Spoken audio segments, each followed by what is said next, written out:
थोड़ा ज़ोर से। अब्दुल अज़ीम अब्दुल जमील शेख। और आपकी उम्र कितनी है? 34। आपको कब हिरासत में लिया था? 12 में 2006। उस वक्त आप क्या करते थे भाई? मैं दिल्ली से औरंगाबाद पैसेंजर गाड़ी ड्राइव करता। तो आपको कितने सालों के लिए रखा गया था जेल में? 10 साल 3 महीने।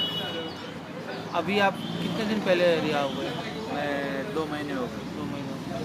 तो आपको अभी जो 2 महीने हुए हैं आपको रिलीज़ किया है, तो अभी आपको कैसा लग रहा है? मतलब लाइफ आपका क्या नॉर्मल हुआ है या अभी कोशिश कर रहे हैं? नहीं, अभी स्ट्रगल चालू है क्योंकि दुनिया बदल गई है बाहर आने के बाद।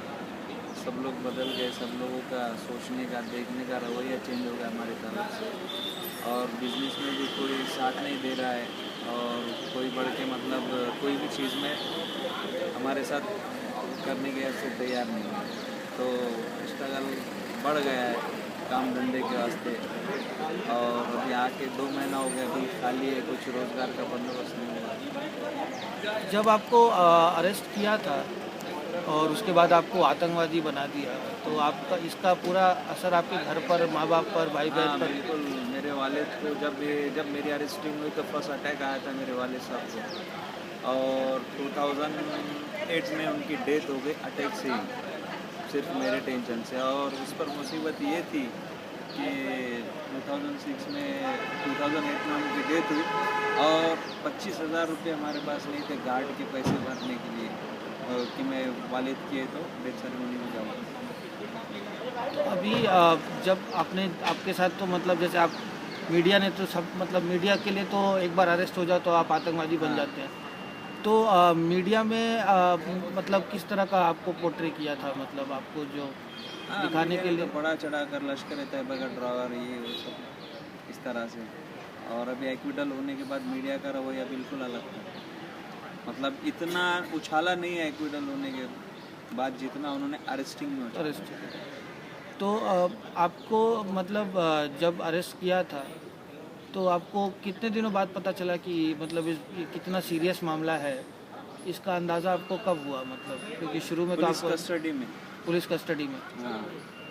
और उस वक्त आपको क्या लगा था कि मतलब ये मामला कितने दिन में चलेगा, या फिर आपका सबसे पहला रिएक्शन क्या था जब आपको पता चला कि आपको लश्कर-ए-तोयबा का आतंकवादी बोला जा रहा है? एकदम शौक बात थी ये, जब पैरों तले से ज़मीन निकल गई थी कि मतलब कभी ऐसी एक्टिविटी में नहीं, मतलब बचपन से लेके तो अभी तक कभी 151 भी नहीं है हमारे ऊपर। मतलब ना कोई ख़ानदान में पुलिस स्टेशन गया है, मतलब एकदम गरीब और फिर फैमिली से हूँ मैं।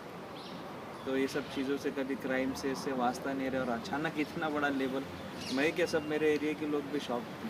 तो ये अगला सवाल यही था कि आपको जब अरेस्ट किया और आपको मीडिया वाले आपको लश्कर का आतंकवादी बोलने लगे और पुलिस ने आपको आतंकवादी बना के, तो इससे आपके समाज पर क्या असर पड़ा था? मतलब आसपास के कुछ लोगों लोग के? थे जो मीडिया की बात पे बिलीव कर रहे थे, और कुछ लोग थे जो मेरे फेवर में थे, जो बचपन से मुझे जानते थे। उसमें हिंदू कम्युनिटी के भी लोग थे और मुस्लिम भी थे, और उन्होंने इन्वेस्टिगेशन के टाइम एटीएस को मेरे फेवर में बोला भी है कि हम बचपन से इसको देखते हैं और इस तरह की एक्टिविटीज़ में नहीं है, कि बचपन से मेहनत करते हमारे सामने पले बड़े, इस तरह से।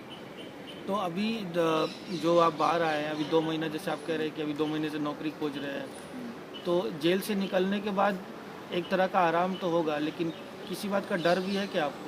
हाँ, डर तो लगा है कि और दूसरे कोई मैटर में फंसा न दे, क्योंकि मीडिया में इंटरव्यूज़ हो रहे हैं और इस तरह के प्रोग्राम हम अटेंड कर रहे हैं। और इनकी बेशर्मी की हद है कि ये लोग हमको एक्विटल होने के बाद मुआवजा देना तो दूर की बात है, ये हाई कोर्ट में और हमारे अगेंस्ट में जाने की तैयारी कर रहे हैं अपील के लिए। तो ये जैसे आपने कहा कि मुआवजा तो दूर की बात है, तो ये आपको क्या उम्मीद है कि कभी कोई सरकार की तरफ से कोई मुआवजा या फिर कुछ, या जिन लोगों ने आपके खिलाफ एक्शन लिया उनके खिलाफ एक्शन लेना, तो ये कभी उम्मीद है कि ऐसा कुछ होगा? आज के प्रोग्राम से तो लगता है कि कुछ न कुछ हो सकता है, अगर इसी तरह से लोग मिलजुल के कुछ कोशिश करें।